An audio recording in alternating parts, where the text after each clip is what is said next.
My dilemma with The King's Dilemma is that I think it's way cooler than it is good or even comprehensible, because this digitization of the 2020 board game of the same name has to contend with a kind of inherent design contradiction. Despite the fact that the board game is a social multiplayer experience where each player has varying priorities and win conditions and needs to bargain with each other to progress that story, the video game is wholly single player, and I'm not sure the mechanics were altered enough to account for such a drastic shift in how it's being consumed. The King's Dilemma Chronicles is kinda hard to give a synopsis of. You play as an advisor to a dynasty of kings, needing to weigh in on key decisions, with each usually resulting in some sort of shift in the kingdom's tangible and intangible resources. All choices presented are a zero-sum game. There is no gaining without something else or someone else losing, whether that be another faction within the kingdom you're overseeing or one of your other resources. The game is essentially a giant daisy chain of yay or nay choices, some of which are linked to each other, some of which aren't, but all of which progress this sort of overarching story about your kingdom, its neighbors, and the history and potentially future they all share. Because maybe the weirdest obstacle to overcome is having a firm understanding of the win condition. Doomsday is coming, as is foretold by the prologue. Revolution is inevitable and visualized by this sun nearing a total eclipse. There will be multiple king lifetimes in between you and this revolution, each with their own monarchy styles that will influence how you want to pilot said kingdom, which manifests in different ways you can push resources into this resource grid. Greedy kingdoms benefit when the people have little. Opulent kingdoms benefit when the people have much. Moderate kingdoms benefit when the people have whatever this Goldilocks middle zone is supposed to represent. And extremist kingdoms benefit when there's a large disparity between your most abundant and your most scarce resource. Having a strong alignment to your chosen kingdom will reward you with the mid-lifetime currency of gold, which can be used to bribe your allies, as well as the between-lifetime currencies of greed and influence, which can be used to fund long-term projects that will reward you with gameplay bonuses or open up more narrative opportunity. But what exactly is all of this in service towards? There's a revolution coming, the game makes that very clear, but it doesn't make clear how this supposed finale will play out and how exactly I'm supposed to be preparing for it.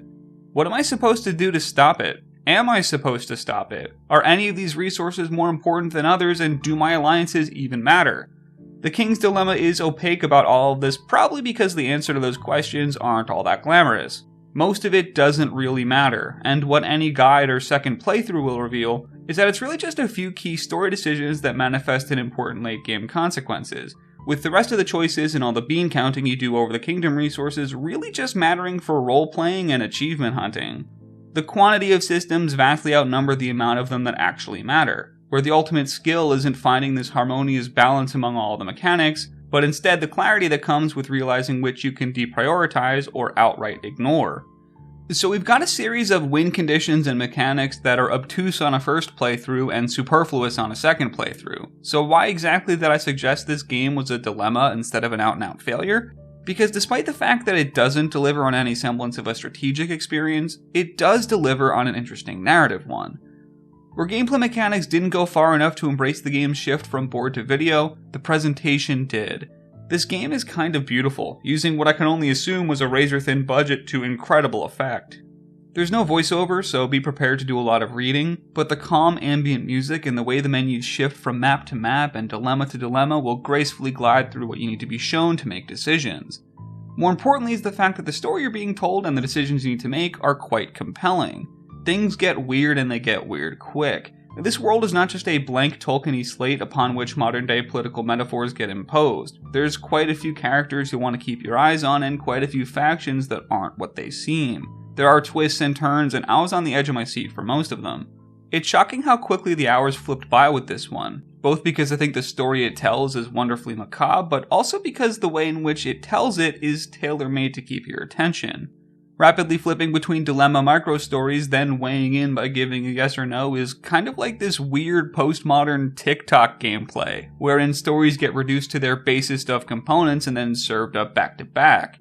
If you're looking for an analogy in the video game sphere, you'll probably find a lot of shared DNA with the Reigns series. But between an impending but ambiguous doomsday clock, mechanics that are impossible to master on a first play but trivial to master on a second, and the very yes-no King's Court premise, it's kind of like someone took the second half of Fable 3 and turned that into an entire video game. Which is extra funny because I too think that the Fable 3 court sequences are kind of cool, even if they're completely broken from a mechanics perspective and don't hold up to any scrutiny whatsoever. I think my issues with the King's Dilemma Chronicles are best described by the game itself. I had a late game encounter with a jester figure whose mad ramblings were so. We often get a choice and you will get one. Oh yes you will. And I tell you, you'll get the best choice because whatever you choose, the outcome will be the same. Some will live, some will die, I tell you. Of course, those who live and those who die will be different, but let's not have quibblers, shall we? Point is, it'll be fun and sad with all the deaths and stuff, but mostly fun. Maybe I'm being too much of a quibbler, but I couldn't see this quote as anything other than this meta deflection of warranted criticism towards the game's systems. If all's the same and most of these systems don't really matter, why are they there in the first place? Because The King's Dilemma Chronicles is a digitization of a game where an adaptation probably would have been better suited, with its occasionally gripping story and well-made presentation left to hoist up a gameplay system that was never made to be played by one person. Instead of just embracing the fact that a single-player board game spin-off was going to need to make serious concessions, it tries and fails to get the best of both worlds.